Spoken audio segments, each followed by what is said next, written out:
the biggest jump for the young people, man? Like how has it escalated to where it's at? Like what's some of the biggest culprits?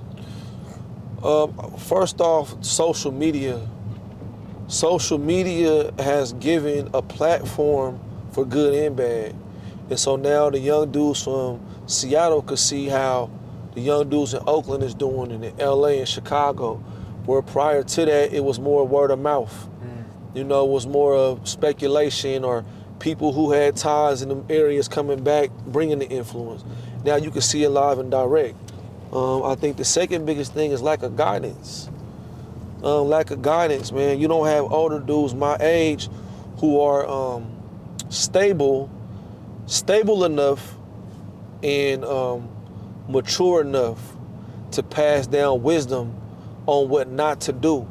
Instead, they still trying to fit in with the young wave because it's popular. A lot of older dudes don't want to give up their youth.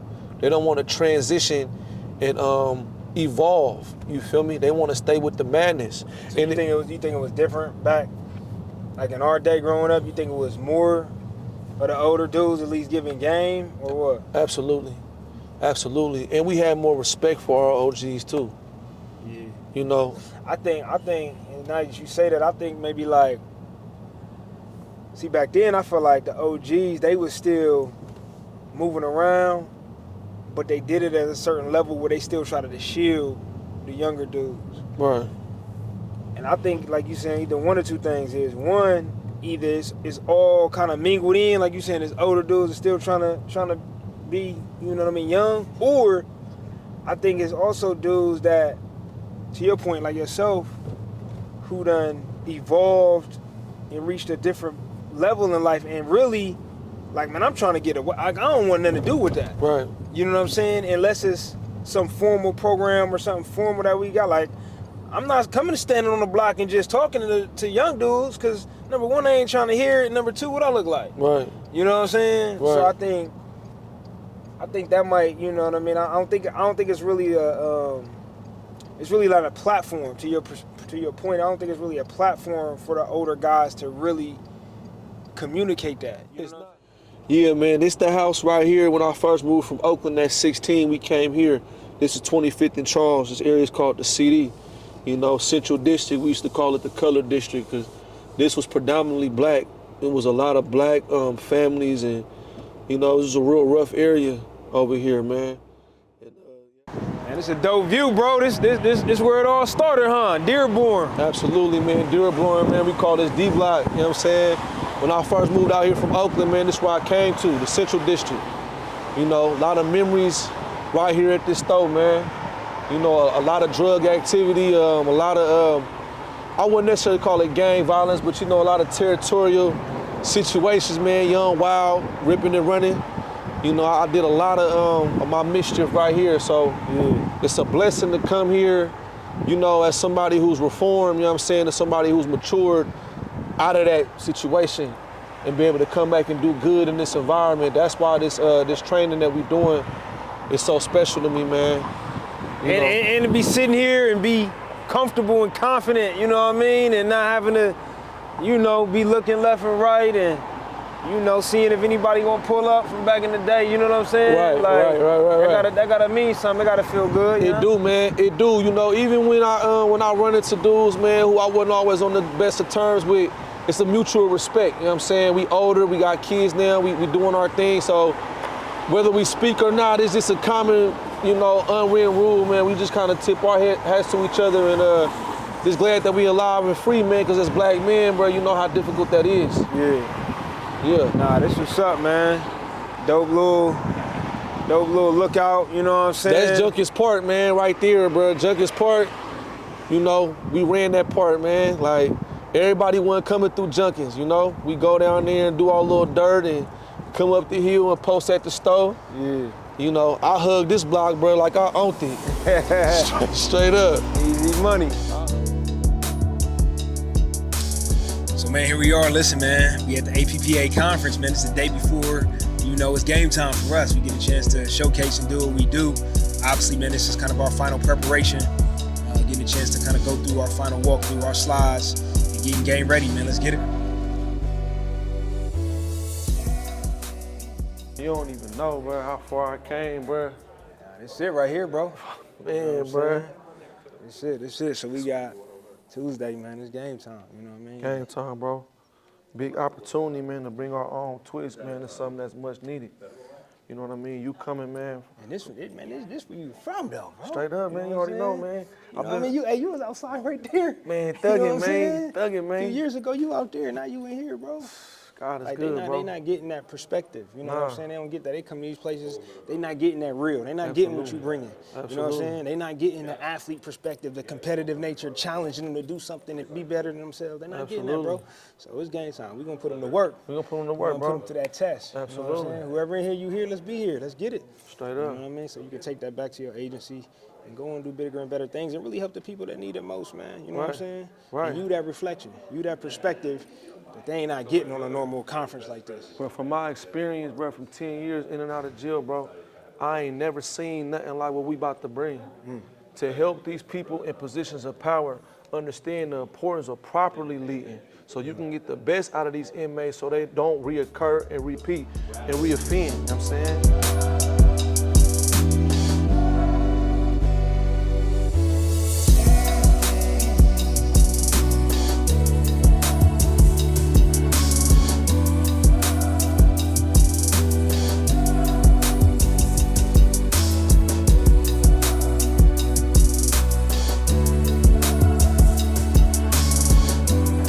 What's up, man? What's up, man? Your boy Cal tapping in. This is the American Probation and Parole Association Winter Training 2024. And this is the vendor section. And so this is where people who are trying to get their products and facilities to help better the living. And we're here to try to keep people out of there. But that's a different story. Me and my guy Tom, man, we came to Touchdown, man, and teach the 5 competencies of leadership to help bridge that gap between probation and parole and restore inmates. Establish that respect so the recycling of inmates over and over again could be canceled sooner than later, man. And that's what we're here doing, man.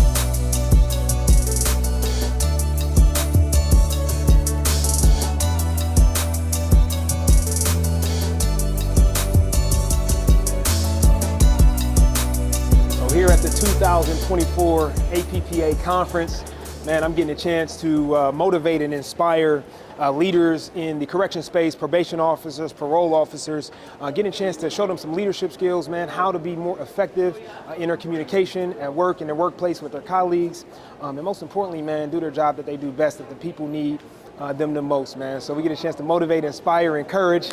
This is exciting, man. This is what we do. Let's have some fun, man. Let's get it. In all honesty, that's kind of what we're getting at. Because just how, leadership is not about a title. It's not about a position. It's not about a role, right? And we got to understand that. And the most important thing, I believe that everyone has the ability to be a leader. Why? Because before you can lead anything or anybody, you first have to be able to lead whom? Yourself. The fruits of your labor should be evident.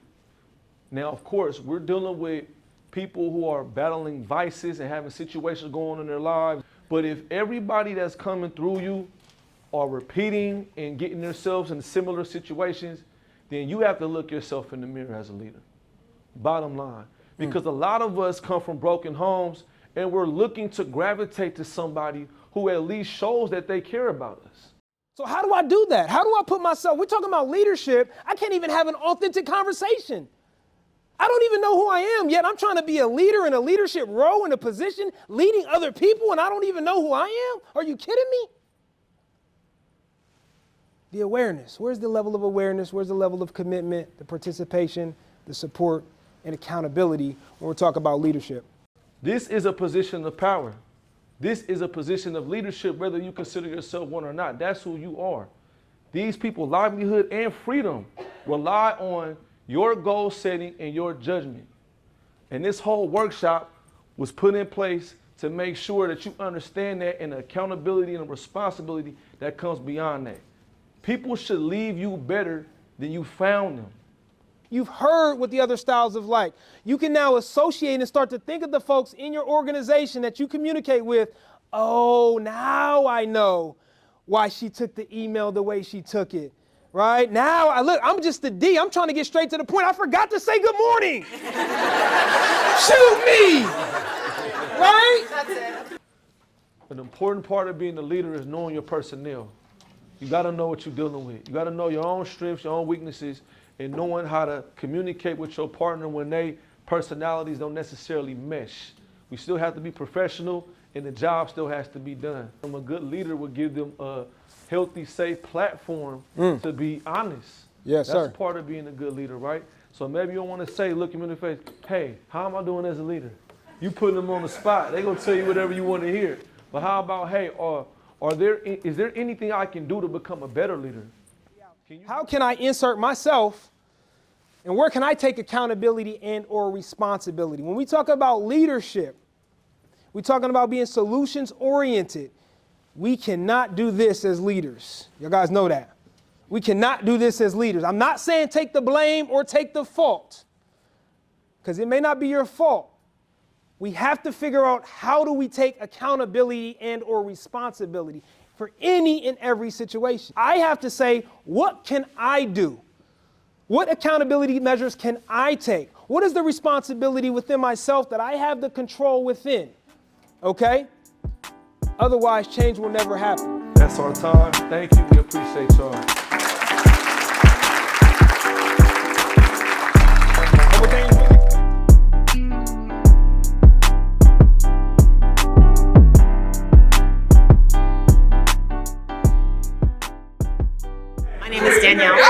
And I'm from San Francisco, and I had an amazing time in the leadership and corrections workshop today. They did a phenomenal job.